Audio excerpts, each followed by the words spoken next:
Hey you guys, it is the day after Christmas and the rain is about to come down, but I wanted to do a quick update because I haven't done one in a really long time. I apologize about that.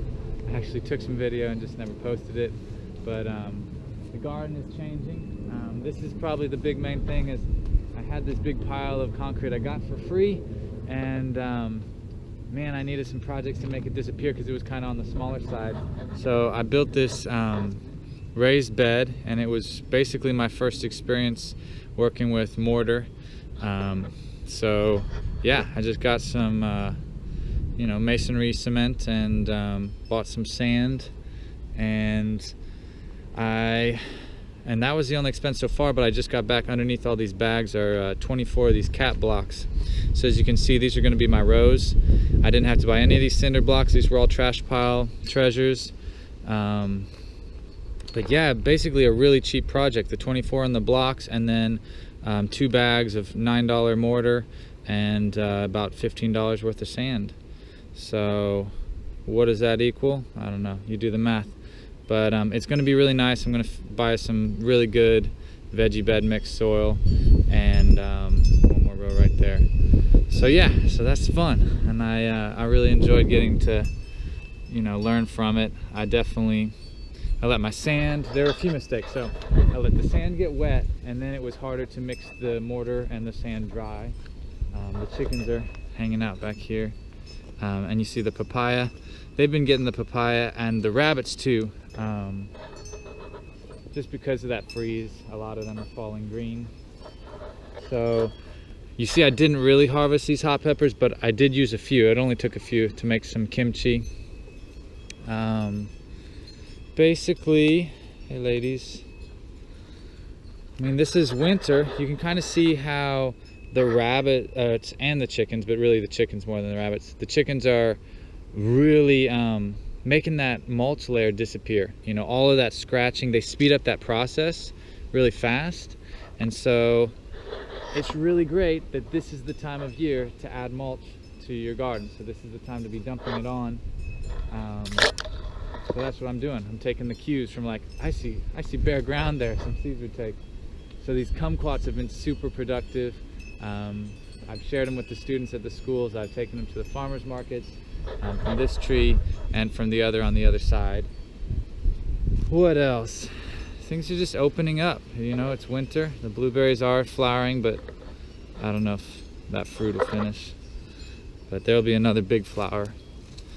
Mandarins, little ones, they have a little nipple on top. They're a lot like the cashew seedless, pretty much. There's a bunny rabbit in front of us. Oh, just kidding, it's a squirrel. That's been a new thing, is seeing more squirrels in the garden is definitely the new thing, and I'm not super excited about it, but I'll figure it out. Other changes, just a lot of leaves falling down. Kind of worried about the hard freeze that might come. The blood oranges are good. That's I'm probably going to take those to a farmer's market. This is a big change. So this was pretty wild. You see where it's brown right there? Just boom, I'm claiming the lawn back. I'm going to keep mowing it, and kind of push. I'm gradually pushing this back towards the pond for the ducks. That's the big thing, is to get more lawn so that they have a place to walk around and access the water as we kind of move towards them. And we will go see them because they're fun. You can see the remnants from the first freeze. This is where the falsa got hit back to. Some of the leaves made it, some didn't.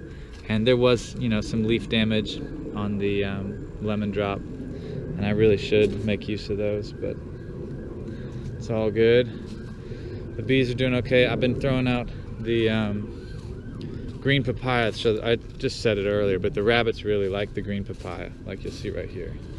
That's not chicken, that's rabbit. And there was one in the middle. So I just put these out yesterday. So this is them eating last night. And I think that's kind of cool that they can make use of it.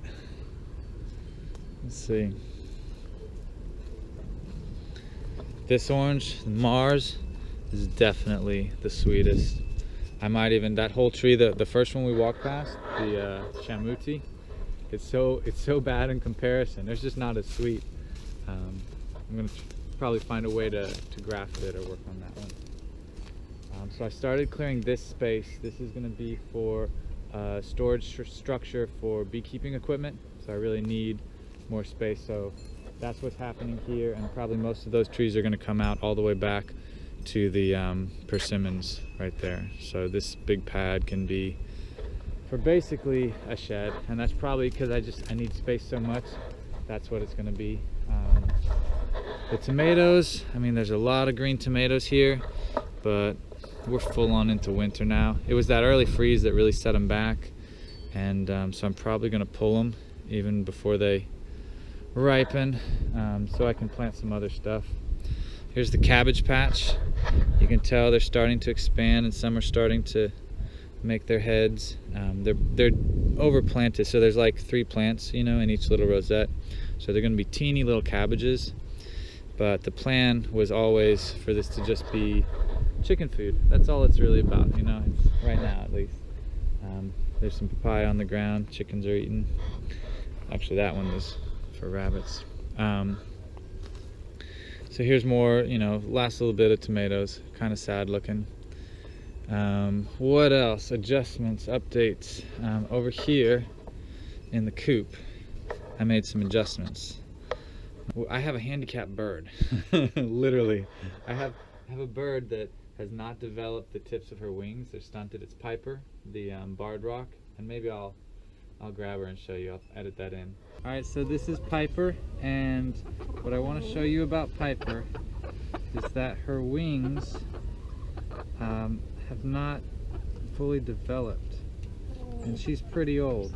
So you see how there's no flight feathers, the pattern there, it's like the feathers aren't coming in. So maybe there's a chicken person out there that can help us. But when she was real little, you could see the flesh, like it's all covered, and it's kind of like stunted feathers. So the feathers are kind of here, I think, but they just ended up being really teeny tiny, and it's on both sides. Let's see, other side. Hold on. That's awkward, I know. Show us those wings. That's it. That's all she's got. But yeah, on both sides they're the same. So this is our little deformed child, and it's the level. Here's what I did for her. So there's basically a little jump, a little jump, a little jump, a little jump. She can walk over here, and then she can just step here and step there to get up with everybody else. So, and the little, you know, ramp over there just in case. Nobody really uses that. But they fit in here all right. Aren't they getting big though? Look at these guys. Look at you all. You're gonna be laying eggs really soon. Show us those wings, Piper. Where are your wings? So over on this side of the garden, there isn't really that much to share. The big thing over here, of course, besides these kumquats, are the star fruit, because I've gotten to eat a few. It's pretty awesome. This is rabbit. Dang. This branch was down lower. But look at all this. You know, this is that's pickable. That would ripen on the counter for sure. So this is the first yield, and they're branch breakers. Look at how they're bending them. I guess the other reason I came over here is to grab some snacks for the ducks. So here's Malabar growing in the shade, and this is, the ducks really like it. They like any greens because they don't have access, you know, to grass or anything, but they like their spinach.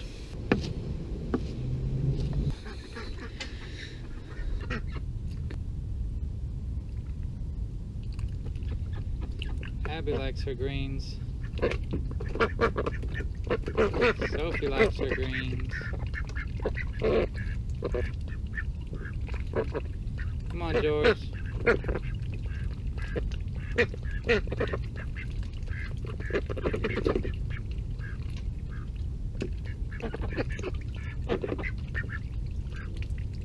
Get you some.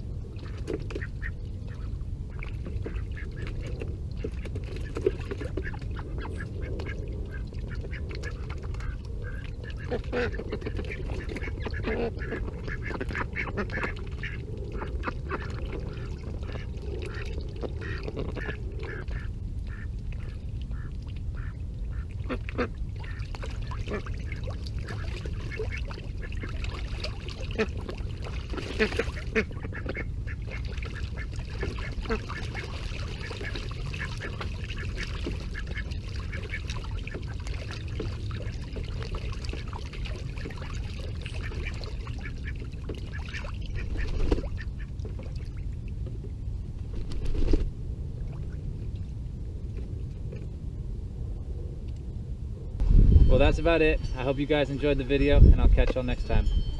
Peace.